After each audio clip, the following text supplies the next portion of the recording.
बिस्मिल्लाहिर्रहमानिर्रहीम। अस्सलाम वालेकुम नादरीन, आप यूट्यूब चैनल देख रहे हैं। मैं इमरान ख़ान हूँ। नादरीन, अहमद नूरानी साहब के भाई जो हैं वो ड्रामाई अंदाज में बाजियाब हुए हैं और रात गए ये कार्रवाई रिपोर्ट हुई है।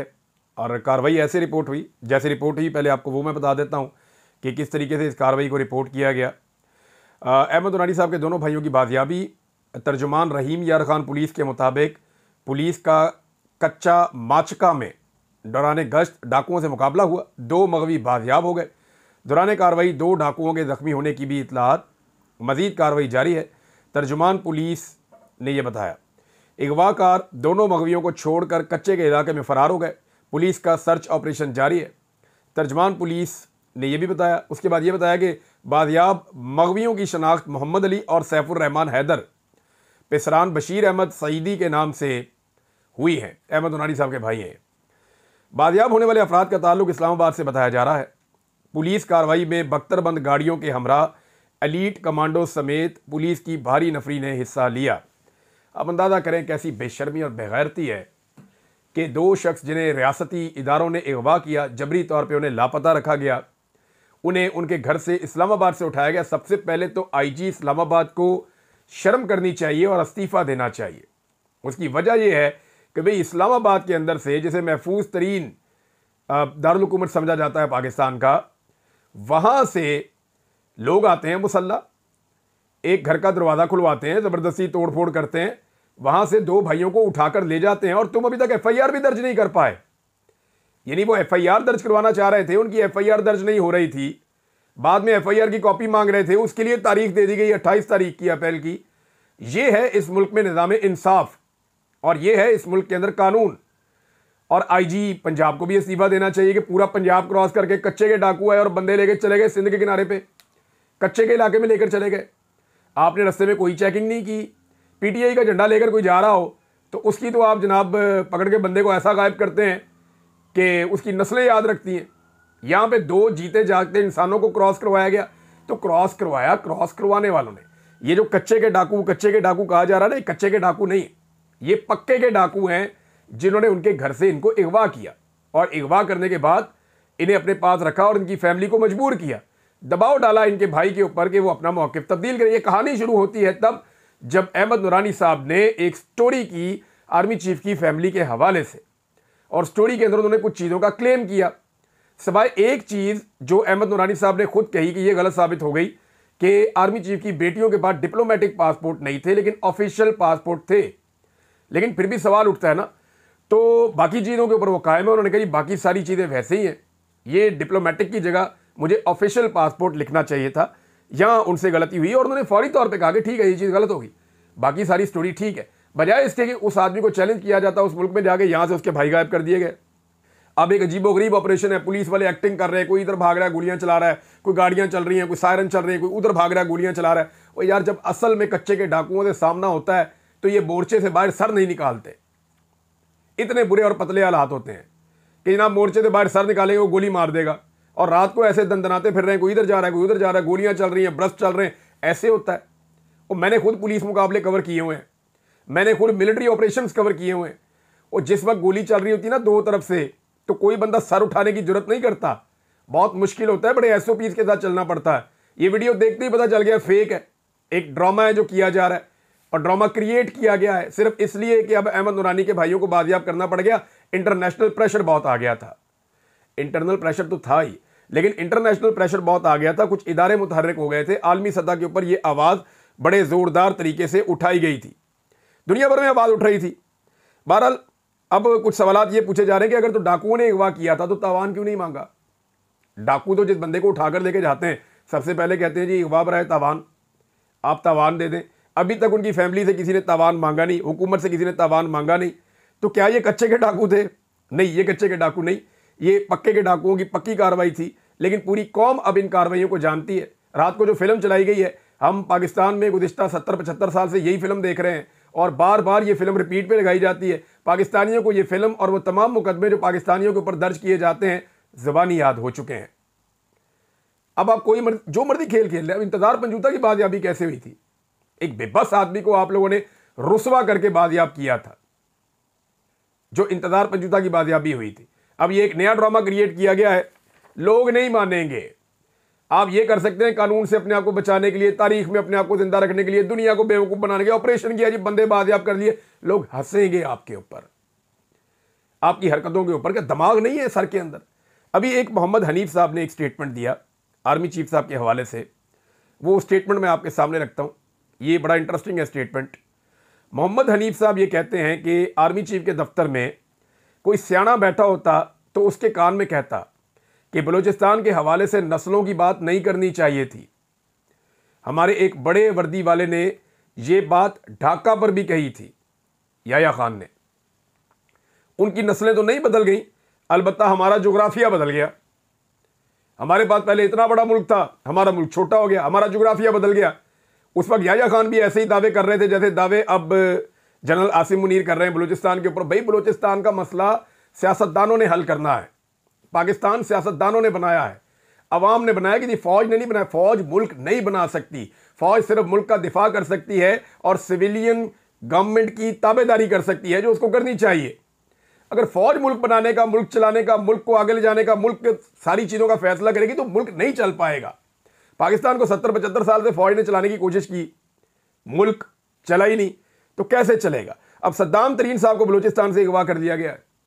अंदाजा कीजिए आप, सद्दाम तरीन को मैं ज़ाती तौर पे मिला हूं, बड़ा बहादुर नौजवान है, बड़ा अच्छा नौजवान है। इसने इलेक्शन लड़ा वहां से जहां कोई नाम भी नहीं लेता था वफाक का। यानी 20 साल हो गए हैं अकबर भुट्टी की शहादत को। उसके बाद से कोलू में और हरनाई में, उन इलाकों के अंदर हालात बहुत ख़राब हैं। कोई वफाक का नाम भी नहीं लेता था। एक वफाकी पार्लिमानी पार्टी से टिकट लेने के बाद सद्दाम तरीन ने इमरान खान के नाम पे इलेक्शन लड़ा और वो इलेक्शन जीत गया। पाकिस्तान की मिलिट्री एस्टेब्लिशमेंट ने उसको इलेक्शन हरवा दिया। अब उसको जबरी तौर पे लापता कर दिया गया। क्या ये वफाक की खिदमत हो रही है कि वफाक का वाहिद नुमाइंदा जिसको वहां पे वोट पड़े हैं, लोग उसके साथ खड़े हो रहे हैं, उसको भी दीवार के साथ लगा दिया है? सद्दाम तरीन को अगवा कर लिया गया है।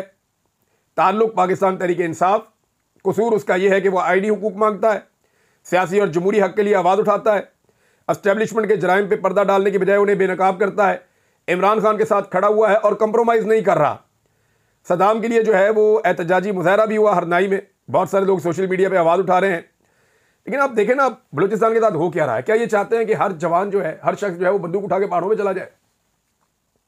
भाई जो जमहूरी आवाज़ है ना, जब लोग बंदूक उठाने के हक में जाना शुरू हो जाए ना, तो रियासत की जिम्मेदारी होती है कि फौरी तौर पे वहां की जो जमहूरी आवाज़ें हैं उनके साथ बैठ के उनको जो है स्ट्रेंथन किया जाता है, उन जमहूरी आवाज़ों को मजबूत किया जाता है कि इससे पहले के नौजवान बंदूक उठा के पहाड़ों की तरफ जो लोग गए हैं, लोग उनके नक्शे कदम पे चले, उनको इनके नक्शे कदम पे चलाओ।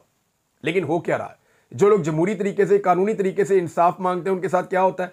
उन्हें बना दिया जाता है सद्दाम तरीन, मारंग बलोच की बहुत सारी खवातीन साथी और हैं।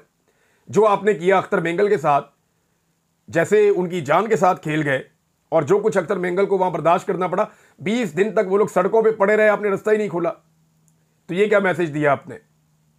और जो आपने किया मारंग बलोच के साथ, उनके साथियों के साथ, खवातीन के साथ, हजरात के साथ, जो सारे के सारे अब जेलों में बंद हैं, जो समीदीन बलोच साहब के साथ, साहिबा के साथ आपने किया, जो आपने सद्दाम के साथ किया और जो आपने सलार काकड़ के साथ किया, उसका कसूर इतना है कि वो इस्लामाबाद को अपना मुल्क समझ के, अपनी जाति, अपना हिस्सा समझ के वो वहां पे एहतजाज करने आया था, आईनी और जमहूरी तरीके से।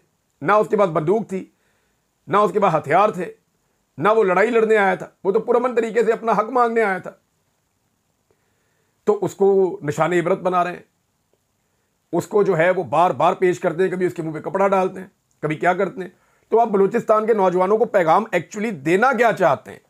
सवाल ये पैदा होता है कि क्या हर शख्स अब हथियार उठाए और पहाड़ों में चला जाए? ये तो नहीं होना चाहिए, और ये होगा भी नहीं। मुझे उम्मीद है अल्लाह से कोई ना कोई रास्ता निकलेगा। ये जो लोग गलत पॉलिसी चल रहे हैं ये पछताएंगे। ये हाथों से लगाई हुई गिरे दांतों से खोलनी पड़ती है। अब भी इनको ये बात समझ जानी चाहिए, इससे पहले कि मजीद ताखीर हो जाए। नाज़रीन, इमरान खान साहब के साथ मुलाकातें नहीं करवाई जा रही, इस बारे में मैं अभी आपको बताता हूं। लेकिन पहले एक स्टेटमेंट ब्रिगेडियर गजनफर साहब ने दिया है। ये जनाब ISI में होते थे और उन्होंने एक एतराफ़ जुर्म किया है, एक एतराफ़ किया एक चीज़ का कि अकबर भुट्टी के खिलाफ ऑपरेशन संगीन गलती थी, जिसके नताइज हम आज भी भुगत रहे हैं। कोई भी फौज नहीं लड़ सकती जब तक उसे अवामी हमायत हासिल ना हो और वो शाना बशाना खड़ी ना हो। फौज की असल ताकत उसकी अवाम होती है, ब्रिगेडियर गजनफर अली ने कहा। देखें ब्रिगेडियर साहब, अभी आप रिटायर हो गए हैं, अब आप चीज़ों को ज़रा थोड़ा बेहतर अंदाज में समझ रहे हैं। जो गुनाह आपने इस कौम के साथ किए या जो अजाब आप लोगों ने इस कौम के ऊपर मुसल्लत किया, ये कौम आज भी उससे निमट रही है। बेशुमार फौजी ऐसे रिटायर हो चुके हैं जिन्होंने इस कौम को मसाइल की दलदल के अंदर धकेला है, और आज वो फौजी सर पकड़ के बैठे हैं कि हमने इस कौम के साथ कितना बड़ा जुर्म कर दिया। उनमें से एक ब्रिगेडियर साहब आप भी हैं। लेकिन आज जो लोग नौकरी कर रहे हैं, कोई कर्नल है, कोई ब्रिगेडियर है, कोई किसी और ओहदे के ऊपर है, क्या उन्हें एहसास नहीं हो रहा कल को ये लोग भी फिर किताबें लिखेंगे, कल को ये लोग भी फिर बयानात देंगे आपकी तरह कि जनाब तहरीके इंसाफ के खिलाफ ऑपरेशन गलती थी, 2024 का फरवरी का इलेक्शन चोरी करना बहुत बड़ी गलती थी, उसका खुमियाजा मुल्क आज तक भुगत रहा है। कल को कोई ये भी कहेगा कि इमरान खान को बेगुनाह जेल में डालना गलती थी, उसका खुमियाजा ये मुल्क आज तक भुगत रहा है। जिस भुट्टो को कल आप दुश्मन कह के फांसी देते हैं, आज आप उसको अवार्ड देते हैं, तो आपकी गलतियों का खुमियाजा हम क्यों भुगते हैं यार? मामला यह है कि गलतियां करें आप, भुट्टो को कत्ल करें आप, और 50 साल के बाद आप कह दी गलती हो गई, तो आपकी गलती का खुमियाजा हम क्यों भुगते? शेख मुजीब का मैंडेट चोरी करें आप, मानने से इनकार करें आप, मुल्क 2 टुकड़े करें आप, और बाद में आप कह दी गलती हो गई। यानी आपकी गलतियों का बंद कमरे में बैठ के जो आप गलतियां करते हैं, उसका खुमियाजा कौम क्यों भुगते? सादा सवाल यह है, इसका जवाब आना चाहिए। बड़े आराम से ढीला मुंह करके आप लोग कह देते हैं 10, 20, 25, 30 साल के बाद कि जनाब वो फैसला गलत था, वो नहीं होना चाहिए था। तो वो फैसला जब आप कर रहे होते हैं तो उस वक्त आप क्यों नहीं सोचते? आप कौम को मौका दें, कौम आपसे ज़्यादा ज़हीन है, आपसे ज़्यादा समझदार है। सिविलियंस को मौका दें मुल्क चलाने का, वो आपसे बेहतर मुल्क चला लेंगे। नाज़रीन, इमरान खान साहब की मुलाकातें ना करवाने पर भी अभी तक अदलिया की गैरत नहीं जागी। हत्ता के तौहीन अदालत की दरखास्तें भी जो दायर की गई वो नहीं सुनी जा रही। इस पे साकिब बशीर साहब ने ट्वीट करके बताया कि जेल मुलाकातों के फैसले पर अमल दरामद ना करने पर दायर तौहीन अदालत की दरखास्तें समाअत के लिए मुकर्रर ना हो सकी। 2 रोज़ कबल पाकिस्तान तहरीके इंसाफ रहनुमा वकला कायम मकाम चीफ जस्टिस की अदालत में भी गए थे। 1.5 घंटा हाई कोर्ट में रहे ताकि दरखास्तें समाअत के लिए मुकर्रर हों, लेकिन नहीं हुई। शिबली फराज की 3 अप्रैल की दरखास्त, वो भी अभी तक समाअत के लिए मुकर्रर नहीं हुई, हालांकि बेतौकीरी अदालती फैसले की ही हुई है। अदालती फैसले जूते की नोक पे अदालत में आप तौहीन अदालत लेकर जाएं तो अदालत कहती है हमें तौहीन महसूस ही नहीं हो रही, कोई बात नहीं, खैर है। वैसे कहाँ पाकिस्तान चला गया और कहाँ पाकिस्तान की अदलिया चली गई? वकला को इस बारे में सोचना चाहिए। ये एक कार्टून छापा है और ये डॉन ने छापा है कार्टून, ये देखें आप, ये court orders to meet Imran Khan, ये कोर्ट के ऑर्डर थे इमरान खान साहब से मिलने के, और अडियाला अथॉरिटी ने पीछे खंजर घोंपा हुआ उसके अंदर। ये उन्होंने छापा है कि ना ऑर्डर जो है उनके अंदर हम खंजर मार रहे हैं, कोई परवाह ही नहीं है किसी बात की। और इसके ऊपर सबसे ज़्यादा तो अदलिया कोई परवाह नहीं है कि ये मामला उनके साथ हो क्या रहा है और उनकी बेतौकीरी हो रही है। नाज़रीन, सिंध और पंजाब के दरमियान जो रास्ते हैं उनको बंद किया जा रहा है। खैरपुर के मकाम के ऊपर जो है वो मेन शाहराह बंद कर दी गई है। सिंध और पंजाब के दरमियान ट्रैफिक बंद है। वजह यह है कि जो सिंध के हिस्से का पानी है उसे दरिया सिंध से नहरें निकाल के चोलिस्तान की तरफ ले जाया जा रहा है और वो पानी SIFC के कंट्रोल में चला जाएगा। अब इस पर हलीम आदिल शेख साहब एक बड़ा जुलूस लेकर निकले हैं और वो भी कराची से एक मार्च जा रहा है जो सक्खर की तरफ मूव कर रहा है। ये भी एहतजाज करेंगे। हलीम आदिल शेख ने एक दरियाए सिंध के ऊपर खड़े होकर एक वीडियो बनाई जिसमें वो बता रहे हैं कि ये तो रेगिस्तान बन गया है, यहाँ तो पानी है ही नहीं। तो जब हमारे पास हमारे हिस्से का पानी नहीं है, कराची वाले प्यासे मरेंगे। जब हमारे पास पीने का पानी नहीं होगा तो उस वक्त हम कैसे गुजारा करेंगे? इतनी बड़ी आबादी का क्या बनेगा? और ये जो खुश्क दरियाए सिंध है इसमें तो पहले पानी नहीं आ रहा और आप इसमें से नहरें निकाल रहे हैं, तो कहाँ आप ले जाएंगे पानी और क्या करेंगे आप? ये सारे सवालात उन्होंने दरियाए सिंध के ऊपर खड़े होकर दिखाया कि ये देखो खुश्क हुआ हुआ दरिया सिंध। हालांकि ये वो सीज़न है जब दरियाओं में पानी ठीक होता है। अभी बर्फ़ पिघलने का आगाज़ हो गया है और दरियाए सिंध के अंदर पानी इस वक्त होना चाहिए था और वो पानी चल रहा होना चाहिए था। हमें तो सर्दियों के अंदर वहाँ पानी मिल जाता है, क्योंकि मैं मुर्गाबी के शिकार के लिए हम कभी जाते हैं तो दरियाए सिंध में ठीक ठाक पानी जो है उसका फ़्लो होता है इवन सर्दियों में। लेकिन इस वक्त हालात आपके सामने हैं, पानी बहुत डेड लेवल पे नीचे चला गया है और इस पे एहतजाज हो रहा है। 63 मकामात हैं नाज़रीन इस वक्त छोटे बड़े सिंध के अंदर जहाँ पे धरने और एहतजाज जारी है और पीपल्स पार्टी कुछ भी नहीं कर सकती। यानी पीपल्स पार्टी ने कभी फ़लस्तीन के लिए भी, कभी किसी और मसले के लिए भी निकलने ही नहीं दिया PTI को, लेकिन इस मामले पे पीपल्स पार्टी बांधी गई है, वो अब किसी को रोक ही नहीं सकती। डिफरेंट जमातें एहतजाज कर रही हैं, जिसमें पाकिस्तान तहरीक इंसाफ और इंटीरियर सिंध की जमातें पेश हैं। और ट्रेन भी एक रोक दी गई है जो सिंध और पंजाब के बीच में मूव कर रही थी। इस ट्रेन को जाना था कराची, लेकिन ये ट्रेन भी रोक दी गई है। ये है नादरीन इस वक्त वहाँ सूरत हाल। नादरीन एक और ख़बर आपके पास थी और ये बड़ी इम्पॉर्टेंट ख़बर थी। फाइनेंशियल करप्शन जो इल्ज़ाम लगा था बाबर सलीम सवाती साहब के ऊपर, मैंने आपको पिछले वीलॉग में एक दिन पहले बताया कि वो इल्ज़ाम गलत साबित हो गया है और बाबर सलीम सवाती साहब जो हैं उनके ऊपर करप्शन साबित नहीं हुई, ये काजी अनवर साहब ने कहा है। अब रह गए बाकी दो रुकन। मैं आपको अपने सोर्स से खबर ये दे देता हूँ कि काजी अनवर साहब के बकौल किसी किस्म की कोई करप्शन नहीं की बाबर सलीम सवाती साहब, बल्कि आजम सवाती साहब ने उन पर गलत इल्ज़ाम लगाए। और आजम सवाती साहब जब से जेल से आए हैं, एस्टेब्लिशमेंट के बारे में उनका बयानिया बदला हुआ है और उनकी टोन बदली हुई है और वो एक मुख्तलिफ आदमी है। जैसे वो जेल में गए थे वैसे वो बाहर नहीं आए। यानी सिंपल वो कहें तो उनके बकौल ये है कि काजी अनवर साहब के बकौल अगर सादा लफ्ज़ों में कहें, उन्होंने तो ये लफ्ज़ इस्तेमाल नहीं किए, लेकिन आम आदमी को समझाने के लिए जो वो कहना चाह रहे हैं वो ये है कि जनाब आजम सवाती साहब का उनके बकौल के सॉफ्टवेयर अपडेट हो गया, उनके बकौल ये है। लेकिन आजम सवाती साहब की अपनी एक सोच है, वो अब एक नए तरीके से चीज़ों को देख रहे हैं। वो ये कहते हैं कि बातचीत करनी चाहिए, मुज़ाकरात करने चाहिए, रास्ता निकालना चाहिए, एस्टेब्लिशमेंट के साथ बैठना चाहिए और इमरान खान साहब के लिए कोई छोटा मोटा पैकेज बना के इमरान खान साहब को बाहर निकालें, बाकी चीज़ें बाद में देखी जाएंगी, वो ये कहते हैं। अब दूसरी तरफ पाकिस्तान तहरीक इंसाफ के जरिए हमारी कोई एंगेजमेंट नहीं चल रही। अब सारा डाल दिया गया है आरिफ अलवी साहब पे कि साबिक सदर पाकिस्तान आरिफ अलवी साहब पाकिस्तान आएंगे तो उनके साथ मामला कैसे आगे बढ़ेगा वो तब हम देख लेंगे। अब इसमें जो है मैं आपको जो पक्की खबर देने वाला हूं वो ये है कि एक रुकन के बकौल, जो सीनियर तरीन रुकन है उनके बकौल, किसी किस्म की कोई करप्शन बाबर सलीम सवाती ने नहीं की और उनको सजा दी जा रही है इमरान खान के साथ खड़े होने की। और मेरी इतला के मुताबिक बाबर सलीम सवाती साहब पे 3 चीज़ों के लिए दबाव है, शदीद दबाव है। एक, ये मादनियात बिल को पास करवाने के लिए उन पर शदीद तरीन दबाव है कि जैसे ही ये आए इसको फौरी तौर पे पास करवाओ, क्योंकि स्पीकर का उसमें बड़ा इंपॉर्टेंट रोल होता है। अगर स्पीकर मौजूद हो तो डिप्टी स्पीकर आ ही नहीं सकता, जब वो आएगा नहीं तो वो अपना रोल कैसे प्ले करेगा, तो स्पीकर तो मौजूद है। तो बड़ा शदीद दबाव है। हो सकता है कि उन्हें कहीं ट्रैवल करवा दिया जाए पाकिस्तान से बाहर, या हो सकता है वो बीमार हो जाए और किसी दिन वो इजलास में ना आए और कोई और आ जाए और वो आगे कार्रवाई कर दे, लेकिन फिलहाल वो नहीं मान रहे। तो जनाब बाबर सलीम सवाती साहब को एक दबाव ये है कि जनाब आप बिल पास करवाएं मादनियात वाला। दूसरा दबाव ये है कि आपने जो तकारीर करवाई वो बड़ी ज्यादती की है आपने। जब अली अमीन गंडापुर को गायब किया गया तो इन्होंने बड़ी ज़बरदस्त तकरीर की थी और सबकी करवाई थी और उसको पाकिस्तान के सोशल मीडिया पर डलवाया भी था। तीसरा प्रॉब्लम जो कार्टून वाला ड्रोन हमला है उसके ऊपर करारदाद क्यों पास करवाई, ये 3 चीज़ों पे बाबर सलीम सवाती साहब के ऊपर बहुत ज़्यादा दबाव है। और अब मुतालबा सिर्फ मादनियात के बिल वाला है कि ये आप करवा दें तो ठीक है। अब ये एक दबाव है, लेकिन वो इस दबाव में नहीं आ रहे।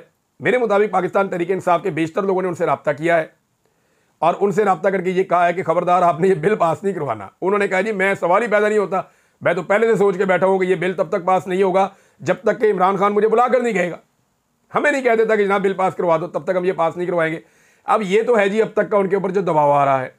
एक रुकन को लगता है कि ये आदमी बेगुनाह है और इसके साथ ज्यादती हो रही है, दूसरे रुकन को ये लगता है कि ये आदमी करप्ट नहीं है, इसने कोई करप्शन नहीं की, कोई पैसा वैसा नहीं बनाया। करप्शन का इल्ज़ाम बिल्कुल गलत है।